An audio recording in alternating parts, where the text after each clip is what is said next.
Salamat o Diyos dahil Ikaw po ay isang mapagtagumpay.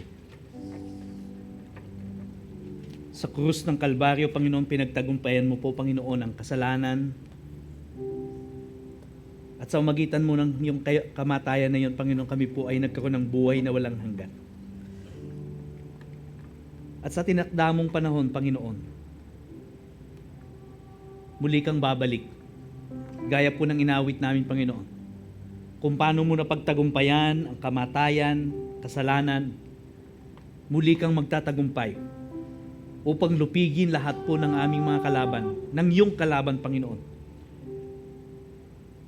At kami po, Panginoon, ay muli mong bubuhayin, kukunin upang makapiling mo, Panginoon, hanggang sa walang hanggan. Panginoon, salamat dahil bagamat, Panginoon, may mga pagkakataon na minsan nararamdaman po namin na para bang gusto naming bumigay. Panginoon, parang hindi kami tunay na mapagtagumpay. Subalit ang iyong salita, Panginoon, ay totoo. Tinatawag mo kami, Panginoon, higit pang mapagtagumpay. We are more than conquerors through Christ Jesus our Lord. And so we can live life, Lord God, knowing, Lord, na Ikaw po ang nagtagumpay na ng una. At handa kang ibigay sa amin ang iyong katagumpayan. Sinabi mo sa iyong salita, sa mundong ito magkaaroon kayo ng kaguluhan. Pero mag-alala ka dahil napagtagumpayan ko na lahat ng kaguluhan ito. Salamat o Diyos. Lord, sa tanghali pong ito, tinataas ko po ang aking mga kapatid na dumadaan po sa matinding pagsubok ng buhay. Hindi man namin batid lahat ng kanilang mga pinagdadaanan. Lord, ang bawat pighati, bawat buntong hininga, bawat sama ng loob. Salamat dahil Ikaw po ang nakakaalam ng lahat ng ito. Lord, sa mga panahon na nag-iisa sila at wala silang ibang magawa kundi tumawag lang sa iyo. Salamat dahil Ika'y nakikinig, Panginoon. Lord, I pray, Panginoon, para po doon sa mga kapatid namin na pilit na pinagkakasya, Panginoon, yung kanila pong pananalapi. Panginoon, hindi alam paano po ito hahatakin para po lang magkasya. Lord, I pray, pakita mo, Panginoon, ng iyong himala, Panginoon. Ikaw po, Panginoon, ang mag-provide ng kanilang pangangailangan in a miraculous way. Lord, magpadala ka po, Panginoon, ng katulad ni Joseph, Panginoon, na kung saan pinauna mo na para maisalba ang kanyang pamilya, Panginoon. I pray that you will send Joseph to them, Lord God, who will become a channel of blessing to their families. Para sa mga kapatid po namin, Panginoon, na meron pong dinaranas na sakit, karamdaman, Lord. Lalo na po, Panginoon, yung pang-araw-araw na pain na nararamdaman nila. Lord, I pray, Ikaw po mag-comfort sa kanila at Ikaw po ang magpagaling sa kanila. Thank you, God. Dahil lang po namin kapag kami po'y nanalangin, Panginoon, Ikaw ay tumutugon. Kahit po, Panginoon, sa mga kapatid namin na maaring nagde-desire, Lord God, makalipat ng trabaho, naghahanap ng trabaho, magkaroon ng promotion sa trabaho, umangat sa kanilang karera. Panginoon, dalayan ko ang pabor mo, Panginoon, sa iyong mga anak, Panginoon, ay lalo pa po, Panginoon, na ibuhos mo, Panginoon. Salamat, O Diyos. Alam namin, Panginoon, na kapag kami tumawag sa iyo, ayon sa iyong kalooban, Ikaw po ay tumutugon. Kaya naman po meron kaming kumpiyansa na lumapit, kumpiyansa na magpasalamat, Panginoon, dahil lang po namin na Ikaw ay Diyos na mapagpala, maawain, mapagbigay, lalo na po sa iyong mga anak. Salamat, O Diyos, sa araw na ito na kami po'y mag-aaral ng iyong salita. Samahan mo po kami, buksan mo po ang aming puso, ang aming isip, ang aming pong pandinig, Panginoon, upang sa ganon, maramdaman po namin at marinig, Panginoon, ang iyong tinig. Alam ko po na meron kang gustong sabihin sa bawat isa, Lord, sa bawat partikular na sitwasyon ng kanilang buhay, Panginoon. Bagamat mahigit 100 kami dito, kaya mo pong mangusap sa bawat isa sa amin in a very personal way. Ihanda mo lang po ang aming mga sarili, Panginoon. Ihanda mo kami, ang aming pusong isip. Nang sa ganon, matanggap po namin ang iyong dakilang pagpapala na nagmumula sa iyong salita. Salamat, O Diyos, pinupuri ka namin. Pinapasalamatan ka namin dahil ikaw ay mabuti sa lahat. Sa pangalan ni Jesus. Amen at Amen. Magbabasa po tayo ng salita ng Diyos, pero bago po yan, pwede ho bang batiin nyo muna yung katabi nyo, sabihin nyo, magandang tanghali sa iyo. Welcome sa ating alaunang gawain. Ayan. Huwag po muna kayong upo, tayo po yung magbabasa pa ng salita ng Diyos. Para isang upuan na lang. I think pangatlong linggo na po ito na binabasa natin, o pang-apat na linggo na binabasa natin yung ano ba ang Ebanghelyo. At gusto kong basahin natin muli para lagi tayong ma-refresh kung ano po ang ibig sabihin ng Ebanghelyo. Nakahanda na ba kayo? Ayan. Basahin natin sabay-sabay. Ano ang Ebanghelyo? 1, 2, 3. Ang Ebanghelyo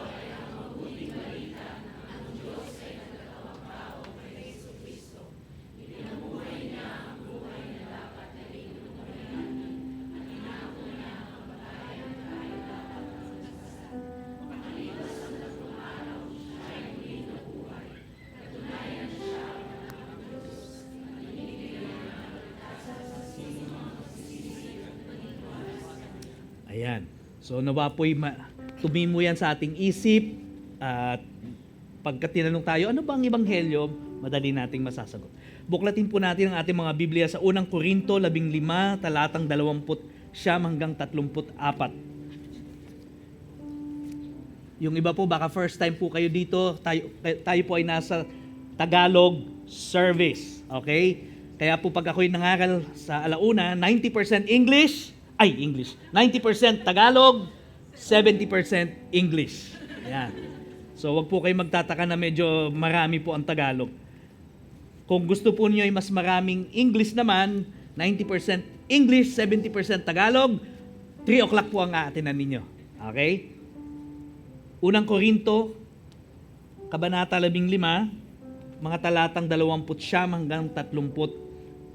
Kung kayo po'y nahihirapan na sa pakikinig sa akin dahil parang Tagalog na Tagalog, wag po kayo mag-alala.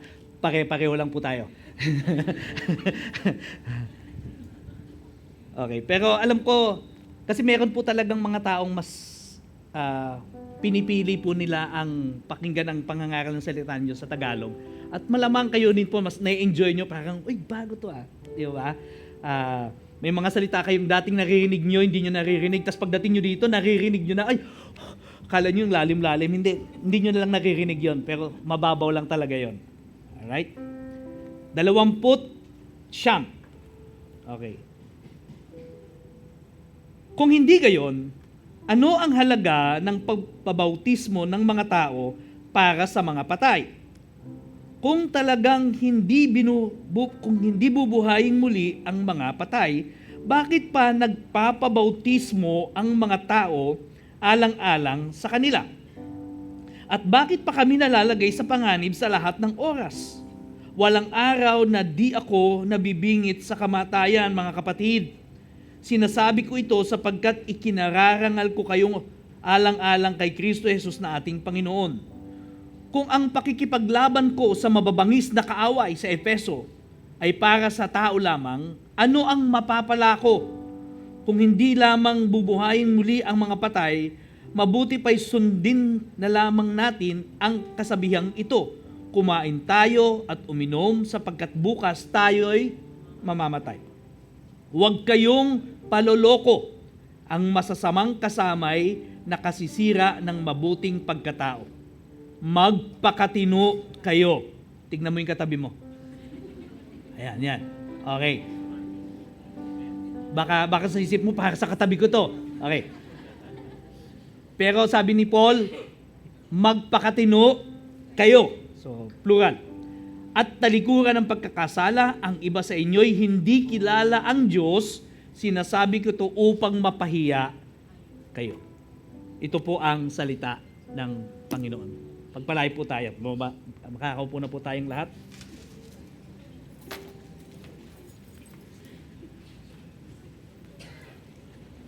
Sinabi po doon sa mga huling talata na binasa natin, sa Ingles, bad company ruins good morals. Sa Tagalog, ang masamang kasama ay nakasisira ng mabuting pagkatao. May kakilala po ba kayong ganyan? Anong tawag natin dyan? BI. Yeah? Ano yan, brother? Ano ibig sabihin ng BI? Bad influence. Alam na alam mo yun eh. Yeah? Ini-embody mo dati yun eh. Okay. Nakita na po natin to sa ating buhay sa maraming pagkakataon na para bang pelikulang patuloy na lamang na inire-replay. Di ba? Sa bawat sulok ng ating komunidad, marami po tayong nakikitang ganito. Mga mapabata, mapamatanda, babae o lalaki, ang pangungusap pong ito ay totoo noon, hanggang ngayon, totoo pa rin. Kapag may kasama kang BI, malamang pati ikaw magiging BI. Halimbawa, isang batang estudyante na galing sa probinsya, nag-enroll, nag-aral sa syudad. Mula sa pagiging mahiyaing totoy, demure, family-oriented, all of a sudden has turned into a dropout student, naging loud, naging violent, naging bully. Ano nangyari? Napasama siya sa fraternity. O, di ba, brother? Ayan. Magsisi ka na. Napasama sa gang, or simply he went with the wrong crowd. BI. Or a young simple lady. Dati ay isang binibining mayumi. Abay naging, sa English naging flirtatious. Okay? Napakahinhin. Mayumi. Diba? But all of a sudden, siya na ang nag-i-initiate. Diba? Ano nangyari? BI. Baka nga, nangyari din yan sa atin. Napabarkada tayo sa mga chismosa o dun sa mga mapanlait. Ano nangyari? Pati ikaw naging chismosa na rin. Naging mapanlait ka na rin. No? Napasama ka doon sa mga mahilig humatol, judgmental, eventually nakikita mo yung sarili mo, konting bagay, judgmental ka na rin. Bad company ruins good morals. O sa Tagalog, ang masasamang kasama ay nakasisira ng mabuting pagkatao. But here's the question. Tingin po kayo mabuti. Ano ang ginagawa ng statement na yan? Bad company ruins good morals. Ang masamang kasama nakasira ng pagkatao. Ano ang ginagawa ng statement na yan sa discussion natin patungkol sa resurrection of the dead? Ano kinamuangan yan? Bakit biglang isiningit ni Pablo? Oy, ano nangyari? Oh. What happened? Sorry po. Bakit na nangyari din sa Ba't nagbabasa siya? Gulat naman ako. Okay. Hindi ko alam paano to patayin eh. Alam ko na. Ipatay natin ang Wi-Fi. Para hindi ano. Gulat ako biglang may nagsasalita eh. Baka ako may Holy Spirit na. Anyway. Tuloy-tuloy pa rin siya nagbabasa. Anyway. So ano kinalaman nitong statement nito? Ang pinag-uusapan, muling pagkabuhay. Pagkabuhay ni Jesus at muling pagkabuhay natin. Okay? At yun po, no? Nadidistract talaga ako. Alam mo ba patayin kung paano? Nagbabasa siya eh. Ayan. Okay. So, kasi pinag-uusapan niya about resurrection, di ba? Tapos biglang sabi niya, bad morals, corrupt, good characters. Parang, magkaganon. Parang hindi naman siya related. Pero syempre, hindi naman nagkamali si Paul at meron siya talagang gustong sabihin sa atin. Okay? Hindi po random yung statement na yan ni Paul. Sino po ba yung bad company na tinutukoy ni Paul? No? Nung panahon na yun, siguro wala namang addict. Okay? Chismosa, malamang meron. Mandurugas, meron. Mga flirtatious, meron. Okay? Pero sino po talaga yung tinutukoy ni Paul doon na bad company? Okay? And how does this statement ay related dun sa topic ng resurrection of the dead? Yan po yung gusto kong sagutin today, and hopefully may matutunan po tayo na isang bagay o at least dalawang bagay para po mabago yung buhay natin para po sa kalawalhatian ng ating Panginoon. Handa ka na ba? Handa ka na ba makinig? Salamat sa tatlong sumagot. Game ka na ba? Ayo, kita nyo. Talagang. Okay. So alam natin that Paul is talking about yung realidad ng muling pagkabuhay ni Jesus at nung katiyakan ng muli nating pagkabuhay, ito yung katawang laman, mapapalitan, mababago, in the future, tayo pong mga nanampalataya sa Kanya, ito po yung tinatawag natin na the second coming. Pero alam no, katulad po ng pinreach ko ng mga nakalipas, may mga tao po dun sa Korinto na hindi naniniwala doon sa bodily resurrection. Okay? Hindi sila naniniwala. Hindi sila naniniwalang nabuhay na maguli si Jesus bodily o yung mga patay mabubuhay na maguli bodily. And sadly, there were also some people doon po mismo sa loob ng Church of Corinth, ganun din ang kanilang kaisipan. So si Pablo po ay sinusubukang patunayan at kumbinsihin sila by giving them, throwing them, ang tinatawag na mga rhetorical questions. Sabihin nyo nga po, rhetorical questions. Pastor, ano po ba yan? Ano po ba yung rhetorical questions? Sinearch ko po yan, tinext ko si Google, sabi ko, Google, ano ba yung rhetorical question? Ito po ang sagot niya sa akin. Sabi niya, Pastor, ang rhetorical question ay isang uri ng tanong na hindi nangangailangan ng sagot. Ginagamit ito upang bigyang diin ang isang punto, manghikayat, magpahayag ng matinding emosyon, magpaisip sa nakikinig. Ang sagot dito ay karaniwang halata na o implied na. Sa Tagalog, hindi Tagalog, English, obvious. Yeah? So pag sinabi, so feeling mo, gwapo ka. Obvious naman eh. Ano sagot? Pag si JP yung tinanong nyo, obvious yun. Yeah?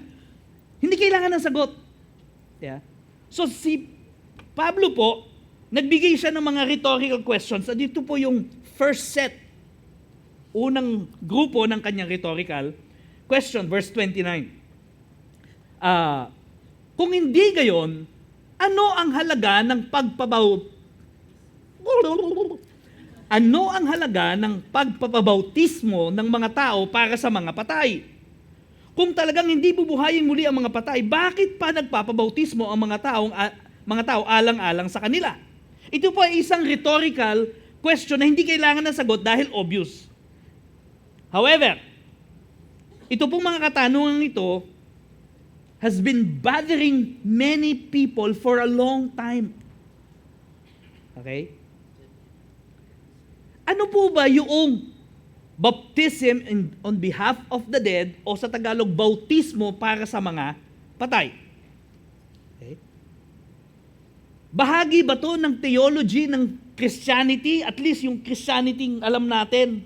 No? Hindi yung mga kultong Kristyanismo. Tawag po natin yan, Orthodox Christianity. Bahagi ba to ng ating theology? Si Paul ba ay, sa English po, no, medyo mahirap Tagalogin eh. Si Paul ba is tacitly endorsing itong theology na to? No? Parang, bistulang ini-endorso niya. Ayan. Yung teolohiya na ito, dahil binanggit niya sa kanyang epistle. Now, makinig po kayo mabuti kasi baka mamaya, katulad po kayo ng mga taga-Korinto na naniniwala dito sa theology na to. Unang-una po sa lahat, ito po yung kauna-unahan. Sabihin nyo nga po, kauna-unahan. at natatanging pagbanggit dito po sa ritual na ito na tinatawag na pagbabautismo para sa mga patay. The first and only mention sa Bible, whether old or new. Wala na pong ibang reference dito ang Biblia. And the phrase said, someone is being baptized on behalf of another na patay na. So, halimbawa, meron namatay, ako ang babautismuhan on his behalf. Ganun po yun, okay? Bakit? Bakit siya nagpapabautismo? We do not know exactly why. Wala pong sinabi. But we can hypothesize. No? Mga estudyante, alam niyo yan, hypothesis. Yeah. Nung nag-eksperimento tayo sa science. Hypothesis number 1. Baka naman, baka naman ganito. Okay? Number 1. Pangalawa, baka naman ganire. Pangatlo, baka naman ganoon. Yan. Puro lahat yan, baka naman. Okay? So, nagugutom na ba kayo? Dahil baka naman yan. Sarap yan. Okay. So, we can hypothesize na somewhat, kaya po nila ginagawa ito to fulfill yung hindi nagawa nung patay na tao. Kasi dapat mabautismoan siya, hindi niya nagawa, so ako na lang ang tatapos. Pwedeng ganon. Pwede rin nating i-hypothesize na ito'y para sa paglilinis ng kaluluwa ng taong namatay at ang gumagawa yung buhay. Okay? At gusto ko pong sabihin sa inyo na ito pong theology na ito ay hindi bahagi ng pananampalatayang Kristiyano. Okay? Hindi po noon, hanggang ngayon, hindi pa rin. And most definitely, si Pablo po, hindi po niya mistulang ini-endorso ang practice na ito. Binanggit lang niya to make a point.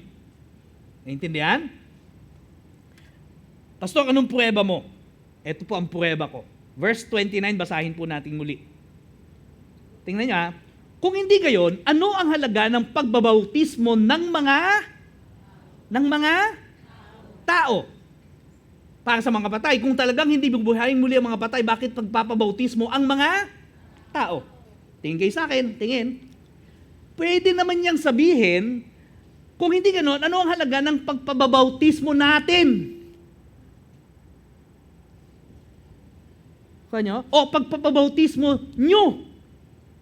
Talking to the church. Sabi niya, ang tinutukoy niya yung tao. Meaning to say, hindi yung church, hindi siya. So there are people who are baptizing on behalf of the dead, but they are not in the church, they're not part of the church, and most definitely, hindi yun practice ni Paul. Okay? Hindi po ito practice ng apostolic leadership ng church. So by saying, what do people mean? Ano yung ibig sabihin ng mga taong ito? Si Paul po, actually, idinidistansya niya yung kanyang sarili doon sa practice na yan. Okay? I think this practice and belief is somewhat closely related doon po, o medyo parang may kawig tayong mga Pilipino na practice. Ano yon? Ano yung kahawig na practice natin dito? Praying for the dead. Yeah? Bakit? Kasi maraming Pilipino naniniwala kapag namatay ang isang tao, hindi nakapagsisi, hindi nakapagkumpisal, nasan siya? Nasa purgatorio. Yeah? Para medyo makaakyat dun sa langit, kailangan mo ng padasal. Dadasalan mo siya. No? At mapalad yung kamag-anak na yon kapag mayaman, ang kamag-anak niya, dahil pwede siyang ipagpamisa. Merong misang pang mahirap, pang middle class, at pang mayaman. Di ba? At pag mayaman ka, kahit ilang beses, para lang mapunta ka sa langit. Okay? Ginagawa nila yon kasi inaakala nila na kapag ipinanalangin mo ang patay, posible pang makarating sa langit. Alright? So, kung si Pablo po ay sumusulat, hindi sa Corinth, kundi sa Philippine Church. Alam ba, tayo yung sinusulatan. Okay? Hindi Philippians, kundi Philippines. Tayong sinusulatan, malamang ito po yung sasabihin niya. Okay. Kung hindi gayon, ano ang halaga ng pananalangin ng ating mga kababayang Pilipino para sa mga patay? Kung talagang walang ikalawang buhay sa langit, bakit pananalangin ng mga kababayan nating Pilipino para sa mga namatay na? Ayan. Alam nyo, kaya ko sinasabi yung langit, langit, langit. Kasi maraming mga Pilipino, ang concept po nila ng second life, hanggang langit lang. Okay? Hanggang langit lang. At kung yung iba sa atin, sana po hindi, pero kung yung iba sa atin, ang konsepto natin, na yung ending ng buhay natin, hanggang langit lang, nako po, banderang kapos po yan. Kasi po, hindi sa langit nagtatapos ang istorya natin sa Bible. Magkaaroon pa tayo ng new heaven and new earth. Bubuhayin tayong muli. Kasi pagdating natin sa langit, yung namatay tayo sa langit, para lang tayo mga anghel, tayo mga espiritu, wala tayong katawan. Pero pag binuhay tayo na magumuli, magkaroon tayo ng bagong katawan, okay, magkakabuhok na ako sa bumbunan, lilit yung tiyan ko, hopefully, no? Ano na glorified body na di ba? At pagkatapos nun, titira tayo sa new heaven and new earth. Okay? So wag yung isip nyo, ay, pag namatay ko, langit, doon na. Tapos, anong gagawin mo sa langit? For eternity. Sabi niya, ay, lulutang-lutang ako doon, nag-harp ako. Hanggang doon lang ang pananaw. Okay? Hopefully, sa sinabi ko, naliwanagan kayo. Amen? Kung di pa rin po kayo kumbinsido, basahin po ninyo ang ating Biblia. At patuloy kayo makinig sa preaching para maintindihan po ninyo. Okay? So Paul, through these rhetorical questions, because even yung sinasabi, even these people, kung sino man tong people na tinutukoy niya, yung mga tao na tinutukoy niya, naniniwala din sila actually sa resurrection, kaya nga nila ginagawa yun Kahit na medyo sablay yung kanilang ginagawa o konsepto na kanilang pinaniniwalaan. Sabi niya, dapat masigit kayong nananampalataya sa muling pagkabuhay. Bakit mayroong iba sa inyo hindi kayo naniniwala? Pangalawang set of question, rhetorical question. Sabi niya, verse 30. Sa English po, mas madaling maintindihan. Sa Tagalog, medyo alanganin Sabi niya, why are we in danger every hour? I protest, brothers, by my pride in you, which I have in Christ Jesus our Lord, I die every day. Not just only that I'm in danger, but I die every day. Sabi niya. Another rhetorical question, what do I gain? Ano sa Tagalog yan? Ano ang mapapala ko? Kung, sabi niya, makipaglaban man ako sa mga kalaban ko dun sa Epeso na muntik nang magrayot at patayin ako. Kung kahit na makipaglaban ako doon, ano ang pakinabang ko? Sabi ng mga kontraktor, magkano Korean? Mga Korean yung mga kontraktor, magkano Korean? May mapapala ba ako? Kung wala namang muling pagkabuhay? Yeah. Kung walang muling pagkabuhay mula sa mga patay, bakit ko pa isusugal yung buhay ko? Ano ba yung halaga na makipag-away pa ako para sa gospel? But you see, the truth is, tayo'y muling mabubuhay sa hinaharap. Kaya po, si Pablo at marami pong mga missionary natin sa Iran, sa Iraq, sa mga Muslim country, sa mga African country, isinusugal nila ang kanilang buhay para sa pananampalataya nila. Tinatalikuran sila ng kanilang mga pamilya kasi nakakilala sila sa Panginoon. Pagkatapos hindi lang sila tinatalikuran, hinahunting pa sila para patayin. Subalit hindi sila tumatalikod sa Panginoon. May mapapala ba sila? Meron. Bakit? Dahil merong muling pagkabuhay. Okay. And it's all worth it. Mga kapatid, maaaring hindi natin fully mag-grasp yung bigat po nito. Pero sa mga kapatid po natin na araw-araw nasa panganib ang kanilang buhay dahil sila isang mananampalataya, the gospel is worth dying for. Kinuwento ko po sa inyo kamakailan yung ating pong leader sa China. Nung ako po'y nasa 30s, siya po'y estudyante lang. Tapos nakakilala siya sa Panginoon sa Xiamen, China. Ngayon po'y nasa 55 na ako. Siya po'y nasa 40s na. Siya po ang leader natin doon. May anak na siya, may asawa. Alam niyo bang naghabilin na siya? Sabi niya, kung anuman mangyari, mahuli ako, makulong ako at patayin ako, ito na ang gagawin ninyo. Ito ang habilin ko na. May habilin na siya. Handa na siyang mamatay for the sake of the gospel.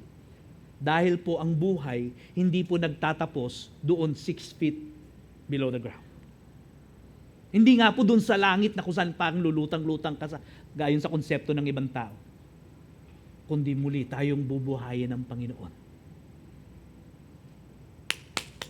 Magiging perfect na po yung body natin para pong Garden of Eden once again. First creation once again. Walang pollution, walang noise pollution, walang traffic, walang krimen. Pawang perfection lang makikita natin. Amen? Ano ang conclusion ni Paul? Actually, meron siyang negative conclusion. Okay? Sabi niya sa verse 32, kung hindi rin lamang bubuhayin muli ang mga patay, mabuti pa'y sundin na lamang natin ang kasabihang kumain tayo at uminom, meaning maglasing, sapagkat bukas tayo'y mamamatay. Gayahin na lang natin yung mga tao sa mundo, magpakasasa tayo sa mundong gawa ng laman. Magpakasaya tayo. Ano sabi ng mga Gen Z? YOLO. You only live once. Lubos-lubusin mo na. I-enjoy mo na. Enjoy mo, tudu-tudu. Why? Because you only live once. Why waste your life? Bakit ka magsasakripisyo para sa isang pananampalatayang hindi naman pala totoo? Pero ang muli pong pagkabuhay ni Jesus, totoo. Pinatunayan na po yan ni Paul dun sa mga nakalipas nating preaching. Ano sabi niya? 1 Corinthians chapter 15 verse 20. Okay. Unang Korinto 15:20. Pakibasa nga po. 1, 2, 3.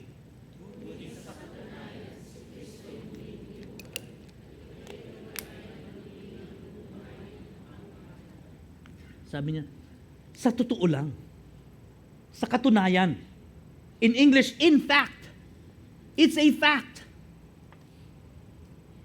At siya po yung tinatawag na first fruit, unang bunga pa lang. Meaning to say, merong susunod. Tayo yun. Yung katabi mo yun, lalo na pag hindi natutulog. No? Baka kasi pagkagising niyan, wala na tayo lahat, naiwan siya. Our resurrection is certain, it's real, at mangyayari po ito maniwala ka man o hindi. Binayaran ito ni Jesus. Ipinangako ito ni Jesus. Kaya naman tuto pa rin ito ng ating Diyos na sinasamba. Amen? Palakpakan po natin ang Panginoon. Ano ang payo ni Pablo sa mga mananampalataya sa Korinto? Ano ang payo ni Pablo sa iyo,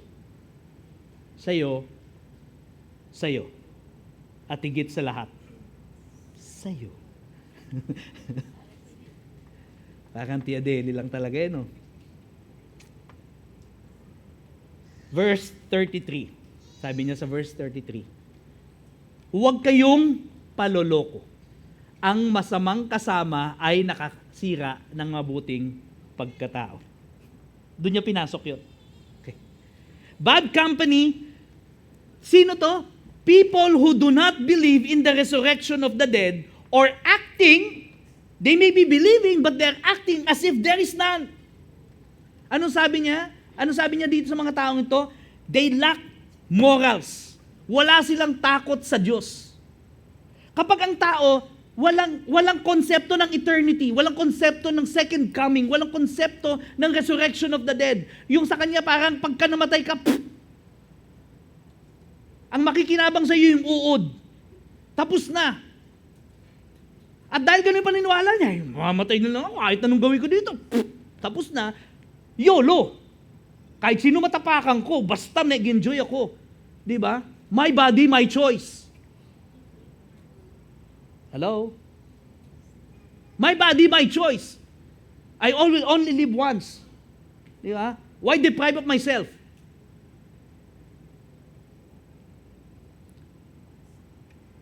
Itong mga tao ito, they live with no morals, walang moralidad, walang self-control, at bad influence pa. Sabi ni Paul, bad influence sila sa inyo. Sabi niya, iwasan niyo yung mga yan, huwag kayong paluloko sa kanila. Proverbs chapter 29 verse 18, mula po sa New American Standard Bible 1995. Where there is no vision, the people are unrestrained. But happy is he who keeps the law. Pag ang isang tao walang pananaw of the future, hindi kilala ang Panginoon, hindi alam ang salita ng Diyos na siya'y muling babalik, bubuhayin muli ang mga mananampalataya, kapag wala siyang ganung vision, ay kesira-sira. Whatever will be, will be. Yeah? Eat, drink, and be merry, for tomorrow we die. At sabi ni Pablo, avoid them. Hindi nila alam paano i-restrain yung kanilang mga sarili. Wala silang strong motivation para pigilan yung sarili nila at para sumunod sa Panginoon. Sabi ni Pablo, iwasan nyo ang mga bad company na ito. Sisirain nila yung magaganda nyong moralidad. Proverbs chapter 1 verse 10 to 16. Sabi ni Solomon, aking anak, kinakausap ni David si Solomon, kaya isinulat yan ni Solomon. Ito yung salita ni David sa kanya. Aking anak, sakali mang akitin ka ng mga makasalanan, huwag kang papayag, tanggihan mo sila. Yeah? Kung sabihin nilang halika tayo ay mag-abang bilang katuwa ay, medyo mahirap ito,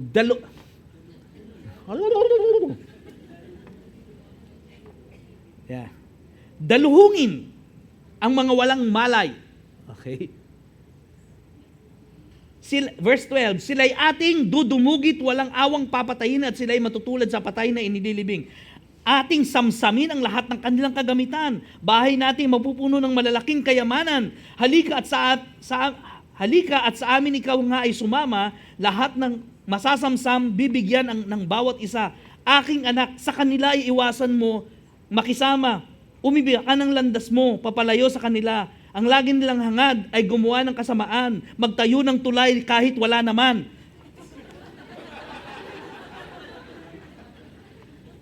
Hilig nilang maghakot ng basura, nakamaleta pa. Yeah? Sa tuwi na ang bisig ay nakahanda sa pagpatay. And I think ganyan po talaga yung nangyari sa contractor natin. Nagpasimula yan, isang tao lang maaaring sabihin sa yung contractor o yung congressman. Diba? Matino siguro yung congressman sa simula, matino yung contractor sa simula, hanggang may lumapit sa kanila, pare, malaki kita natin dito. Paldo to pare, walang sabit ito, si SEC mismo ang contact natin, o si executive secretary, o si speaker, o yung committee chairman, whoever that is. Tapos yun, nasilaw na inganyo. Kunwari nagawa ng tulay, kunwari gumawa ng flood control, kunwari substandard, yung iba nagtayo ng tulay sa gitna ng tubuhan. Nakakita kayo sa gitna ng nyugan, nagtayo ng tulay. Pundasyon lang. Tapos nakalagay finish contract.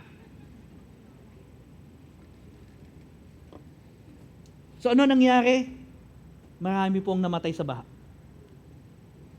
At sila ngayon ay humaharap sa pag-uusig. Sana nga po may maparusahan. At habang sila ay nasa kulungan, sila ay makakilala sa Panginoon. Another picture of enticement of bad company. Ito yung sinasabi ko kanina.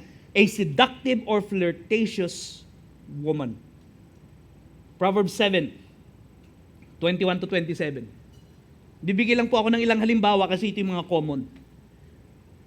Sa salitang mapang-akit, talagang hoy, lumapit ka. Di ba? Sino nakakalam ng kantang yan? Kung gusto mo akong halikan, di kita sasawayin. Mapangakit. Sa salitang mapangakit, ang lalaki ay nahimok, sa matamis na salita, damdamin niya ay nahulog. Verse 22. Maamo siyang sumusunod sa babae at pumasok parang bakang kakatayin, sa matadong ay sumunod, mailap na usa sa patibong ay nahulog. Verse 23.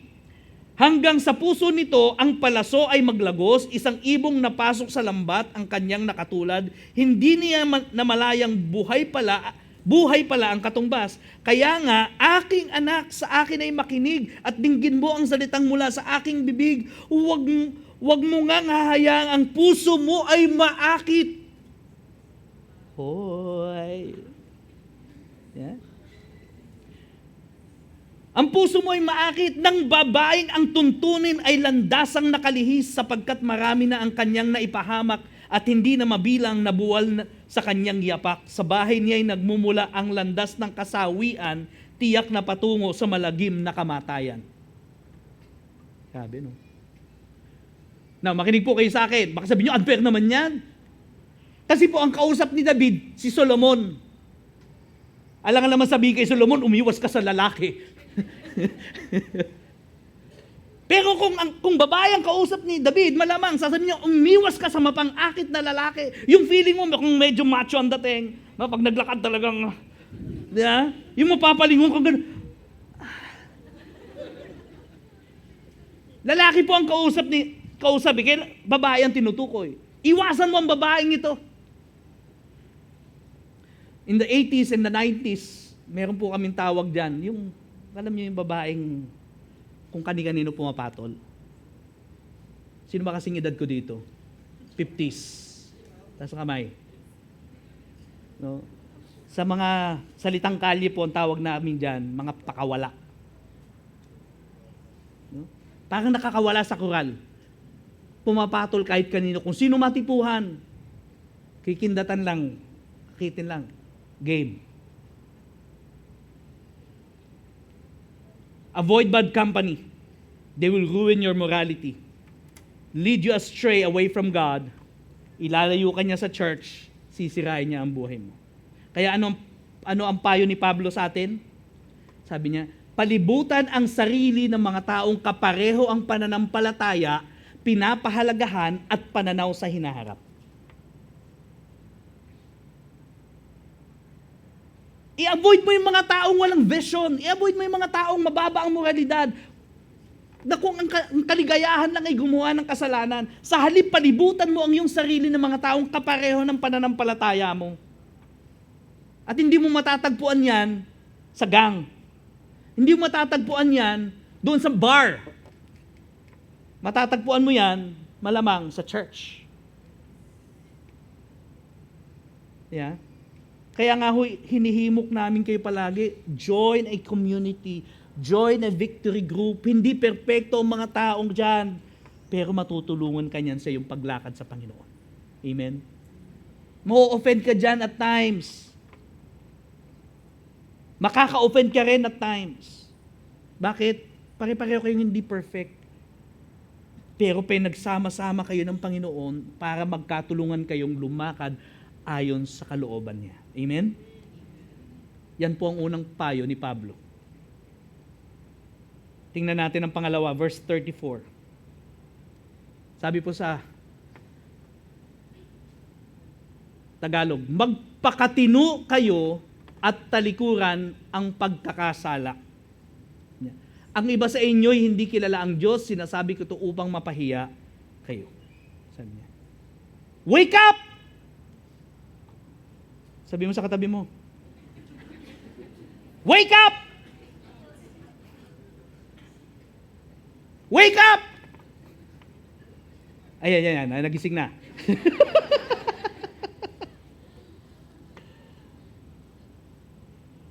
Huwag kayong magpapaloko. Stop, sabi niya, wake up from your drunken stupor, as is right.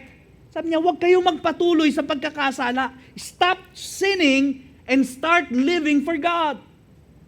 Living with holiness, with purity. No? At yung kaalaman natin, yung pananaw natin na muli tayong bubuhayin ng Panginoon, ito yung tutulong sa atin. At kung naniniwala nga tayong bubuhayin tayo muli ng Panginoon, then act like one. Di ba? Sinasabi niya, yung iba sa inyo, hindi kilala ang Diyos eh. Kahit sinasabi niyo mabubuhay na maguli, pero hindi niyo kilala ang Diyos. Sinasabi ko to para mahiya kayo. Medyo galit na si Pablo. Ako po, hindi ako galit sa inyo. Si Pablo po yan. Di ba? So ano ang payo niya? Yan, medyo malalim yan sa iba. Pagtagniin ang pananampalataya at pamumuhay. Okay, ano ba ibig sabihin pagtagniin? Para po yan yung pagtatahi. No, yung dalawang tela, tatahiin mo, magkadugtong na siya. Isa na siya ngayon. Sabi niya, pagtagniin mo. No, yung similar na salita po dyan, pagtagpiin mo. Kaya lang tagpi kasi parang repair. Okay? Kasi minsan, naniniwala tayo, pero yung buhay natin, hindi sa matematika ang tawag namin diyan congruent, hindi congruent, hindi swak. Iba yung sinasabi, iba yung pinapamuhay. Iba yung naniniwala naman ako pero sa buhay niya hindi nakikita. Dapat congruent, dapat pareho kung ano yung pinananampalatayaan mo. Kung sinasabi mong naniniwala kang bubuhayan ka ng muli ng Panginoon, babalikan ka niya, kukunin ka niya, sa walang hanggan, then act like one. Prepare yourself. Katulad ng mga babaeng naghahantay doon sa darating na groom. Di ba? Anong ginawa nung mga naghihintay? Nagdala sila ng oil. Yung 5, hindi nagdala. Yung 5, nagdala. Naghanda.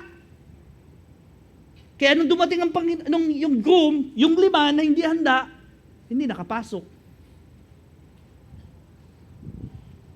Dapat naghahanda tayo, kapatid, namumuhay tayo ng may kabanalan at may takot sa Panginoon.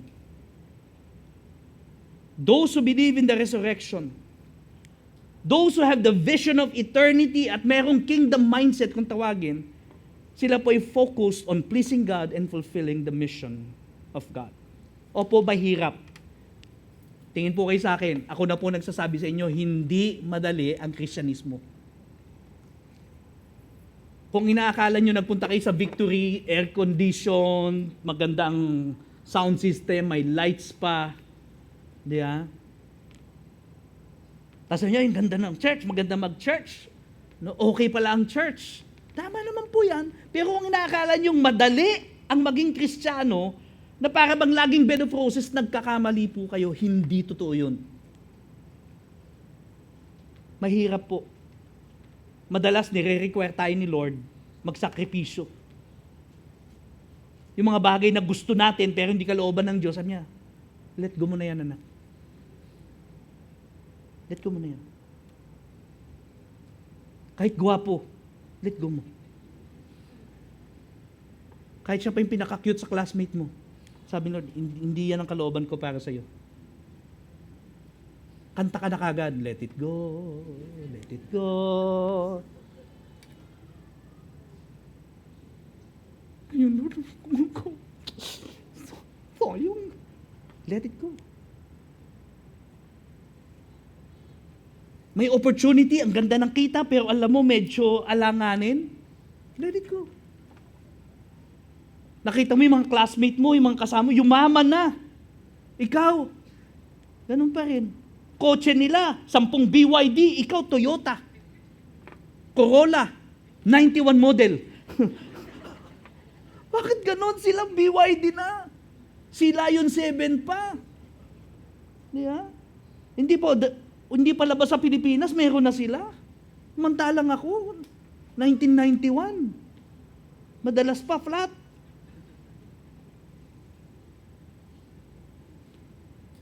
Why? Because you let go of the opportunity because you prefer to obey God rather than men. Madali ba? Hindi po madali maging Kristiyano.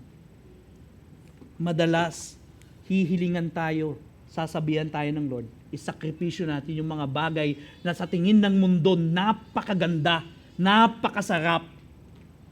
Pero sa mata ng Diyos, basura lang.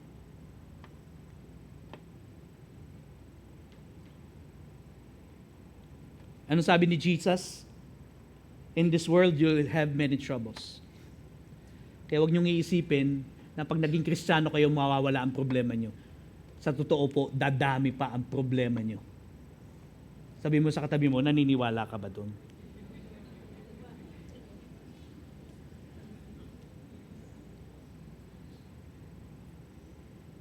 But by the grace of God, we will pursue God. We will pursue life of holiness. Amen? May I call on the music team, please? We will embrace kingdom mindset. Nang inuuna ay ang kaharian ng Diyos. Hindi yung sarili niyang kaharian, hindi yung kaharian ng mundo, hindi yung layaw ng laman, hindi yung kayamanang pansamantala. Ang niyayakap natin ay kaisipang ng kaharian ng Diyos. And we will look forward to our future resurrection. Sa 1 Corinthians chapter 2 verse 9, kung saan nandun din po yung text natin, 1 Corinthians 15, ito po 1 Corinthians 2 verse 9. Tingnan po ninyo ano sinasabi ng Panginoon. Basahin po natin sabay-sabay. 1, 2, 3.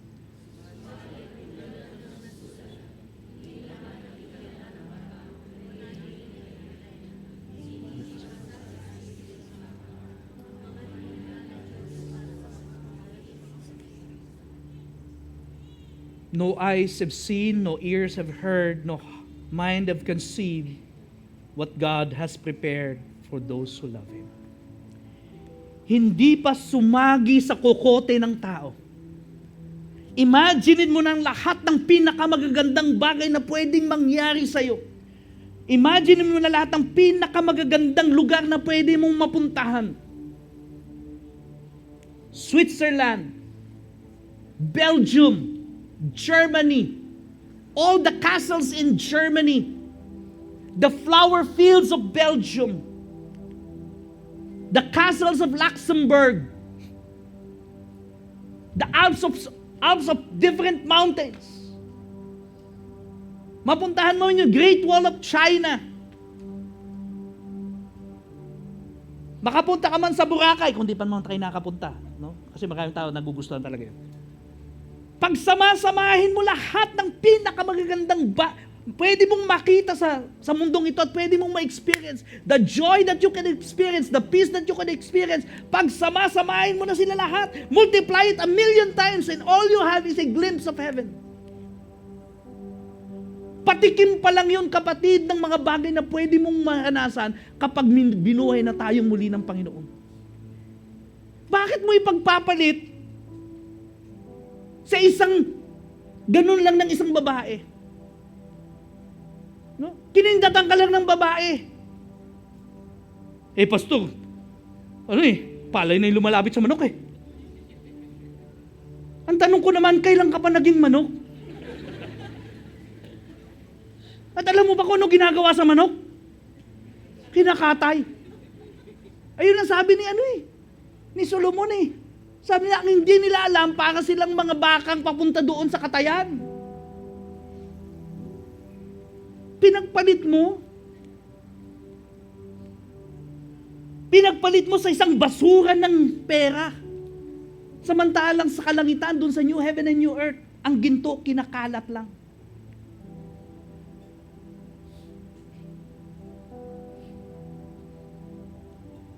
No eyes have seen. Hindi mo pa na-imagine kung ano yung kayang ibigay at ang inihahanda ng Diyos para sa iyo. Ano sabi ni Pablo? Bakit ka paluloko? Huwag ka magpa-impluwensya sa kanila. Lalo na sa mga social influencer. na akala mo lahat ng sinasabi tama. Pero sa totoo lang, ang gusto lang nila, kumita ng pera. Mag-like ka ng mag-like ka na mag-like. Hindi dahil tama ang sinasabi nila, kundi gusto nilang kumita ng pera. Now, I'm not saying all social influencers are bad. Please, no, I'm not saying that.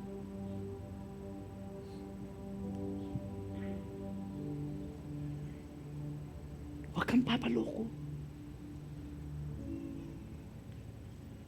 Only eternity could reveal what God has truly prepared for those people who love God.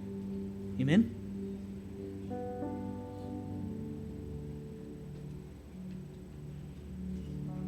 Ito pong gusto kong iwan sa inyo. And I would like everyone to please stand up.